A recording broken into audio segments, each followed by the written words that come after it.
Well, first off, I'd like to wish everybody a Happy New Year. Great time to have gratitude for the year we just had and looking forward to the next year. And I'd also like to thank all the people involved with the Sugar Bowl for the opportunity to play in a great traditional bowl game and for the hospitality that they've offered our players.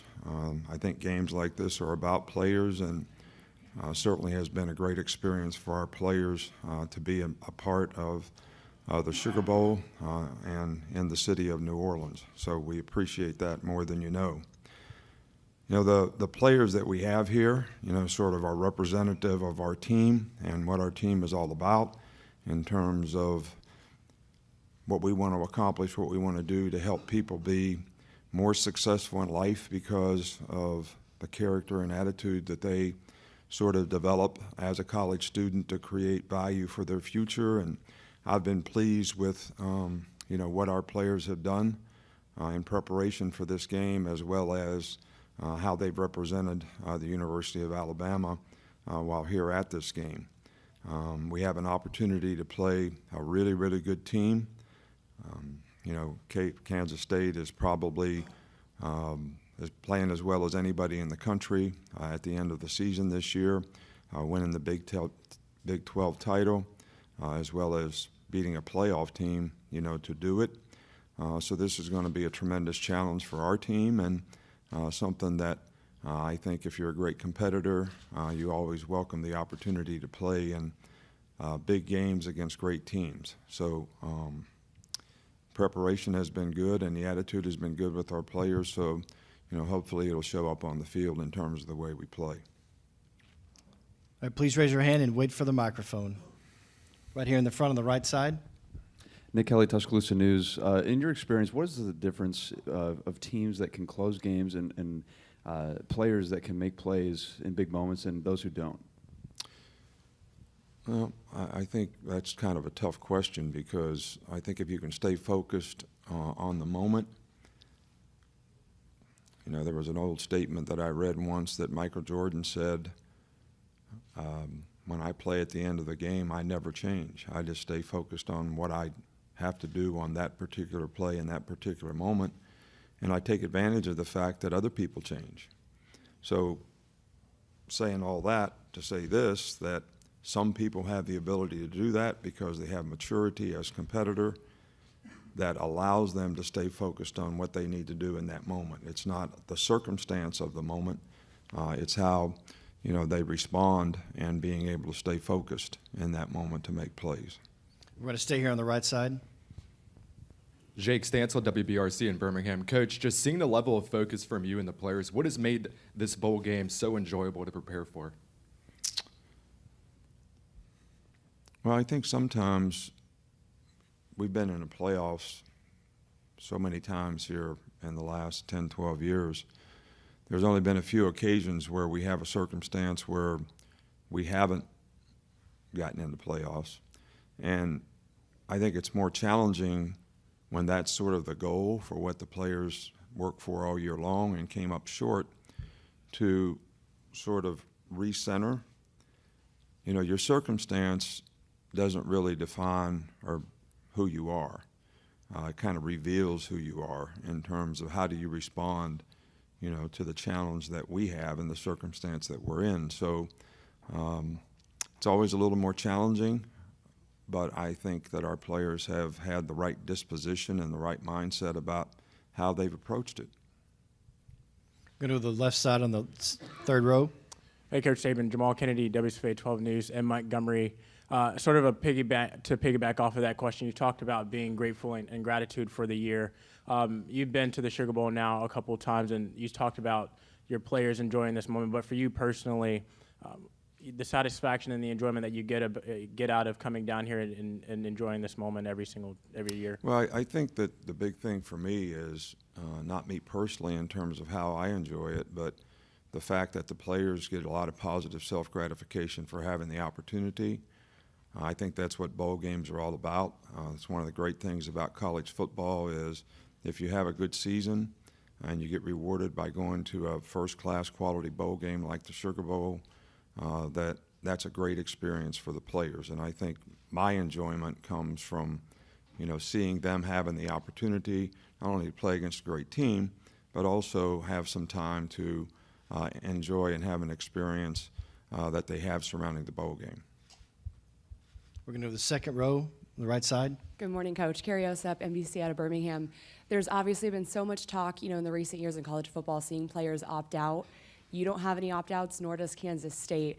I'm curious for you, how important is that bought-in mentality for a team as an intangible? Where would you rank that? Well, I think it speaks volumes of, the character of the players on your team who choose to play because they've been great leaders of the team. They've been great contributors. They've set a good example for their teammates. They care about their teammates. They've been somebody that the players on the team can emulate by the example that they set and how much they care to try to help them be successful for their benefit. And I think it's a great example that the best way to create value for yourself as a player is to play football. A lot of people say, I'm getting ready for the NFL. Well, you're really saying I'm getting ready for the combine. But a lot of the things that you do at the combine are irrelevant to what you do playing football. And that's why some people get drafted in the 6th round, because maybe they didn't do such a good job at the combine, but there's some, really significant thing that they can do to play their position. I use the example of Tom Brady, who didn't run fast at the combine, didn't jump high, didn't bench press a lot, didn't do all the things that they measure at the combine, but he could play quarterback. So I think the way I try to approach it with our players is the best thing you can do to create value for your future is to play really well against really good teams. And I think that's what our players have an opportunity to do. And I'm very pleased that they chose to do this. But I think we have a responsibility and obligation to take out as much risk as possible in terms of, how we ensure the players so they don't have to do it with a lot of concern. Okay, we're going to stay on the right side and go to the middle. Ed Daniels, WGNO New Orleans. Coach, do you think the 12-team playoff is the fix that the college game needs, and if so, why? When you say fix, I don't know what's broke. Let's talk about what's broke first, and then that will determine whether a 12-team playoff fix it. What's broke? A lot of empty stands, a lot of empty seats. A lot of players not playing. Yeah, and even though we didn't have any opt-outs, we have like 10 guys that, they got in the transfer portal. So, and I gave them all the opportunity to play in the game if they wanted to, and they didn't. So I don't know if that's a good thing for players, not to have to stay committed to their team for the entire season. So there's a lot of things in college football, I think, that transfer portal has created a real challenge for all of us in terms of how to manage rosters. Name, image, and likeness is something that I think is great for the players if we keep it in the concept of them being able to do that, and we start using it to get guys to come to certain schools based on how much money they can make. I'm not sure that's the reason that you go to college, is to create value for your future. So that's going to trickle down into high schools in terms of some guys are going to say, I'm not going to play for my team in high school because I'm going to get this much money to go somewhere to go to college. So I think those things are much greater issues that need at least some parameters. And I think that having a 12-team playoff, I said this when we went to a 14 playoff, it will minimize the importance of bowl games to some degree, and hopefully the bowl games will still be a part of the 12-team playoff to some degree. But I think that from a fan perspective, there'll be 20 teams that people will be interested in toward the end of the season, because there'll probably be that many teams that have an opportunity to get in the playoffs. And it seems from your standpoint, from a media standpoint, I don't mean this in a negative way, all the focus and all the emphasis is on the playoffs. So, and who has the opportunity to win a national championship. So how that gets implemented, I'm not sure. But I think from a fan perspective, that probably is a good thing. But I also think that, you know, fans relate to players. And if players don't have a commitment to a team, that's going to impact how fans relate to a team as well, I think. So all these things are, you know, probably issues that need to be addressed in the future. I'm not sure what the solutions are, but I'm sure there's people in positions, whether it's conference commissioners or, you know, even the federal government, because some of these things have been created by laws and lawsuits. And there's a lot of good in them, but there's also some guidelines that we probably need to institute. Right here in the front row, left side. Hey, Coach. Georgia Chambers out of Huntsville, 48 Sports. Going back to the no opted-out players, what message does it send to the younger players, even the recruiting class coming in, having players like Will Anderson Jr. and Bryce Young playing in this game? Well, I think it goes back to a simple question. Why did you come to Alabama?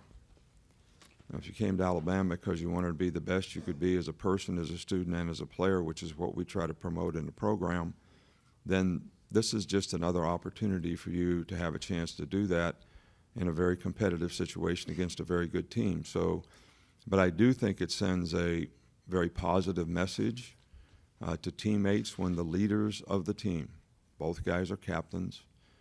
One guy was the most inspirational player voted by his teammates. One was the most valuable player voted by his teammates. That they choose to continue to be a part of the team and put the team first. I think it sends a significant message to, you know, all players on our team in terms of the kind of commitment that they have and the example that they set in a positive way for what you can accomplish and what you can do. All right, we have time for two more questions. We'll start right here in the front row, right side.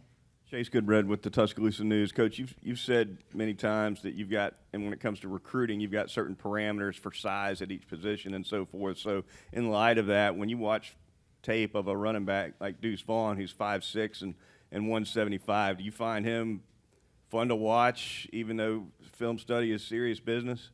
Oh, I think pound for pound, he's probably one of the best players, greatest competitors, toughest guys.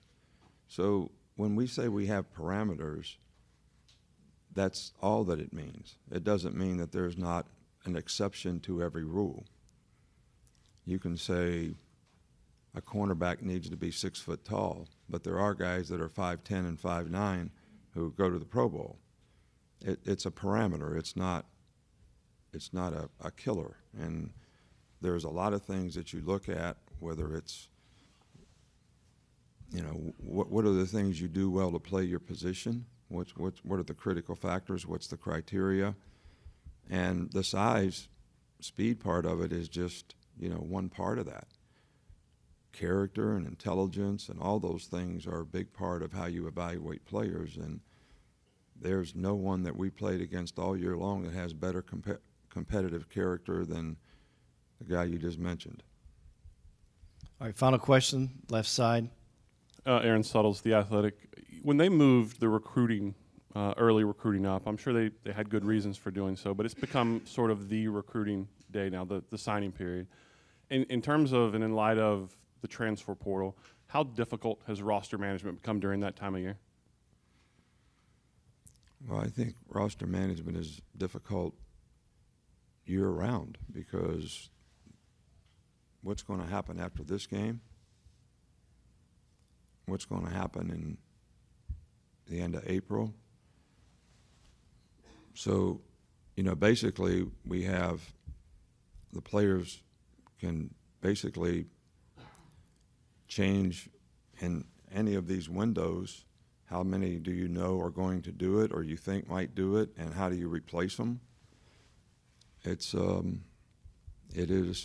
difficult year-round, not just now. But when we started and said we're going to have an early signing period, many people said, including myself, that that would become the signing period or signing date, which it really kind of has. So there's only a few guys left out there that are going to make a decision in February. So I don't think it's a bad thing, but we also had to move the whole recruiting calendar up because of that, to have guys visiting in the summertime and more guys visit during the season.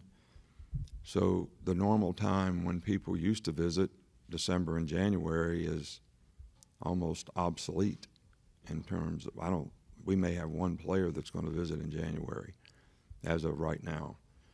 I'm talking about high school players. So it is what it is. You have to be able to adapt to all these things if you're going to continue to be successful, and that's what we've tried to do. All right, thank you, Coach Saban. All right, I'd like to thank the media. I think you all do a fantastic job of giving our players a lot of positive self-gratification for the hard work that they do and reinforcing their positive performance. And I know they appreciate it, but as a coach who always is interested in the players, I think what you do for them is outstanding, and we appreciate it. Thank you.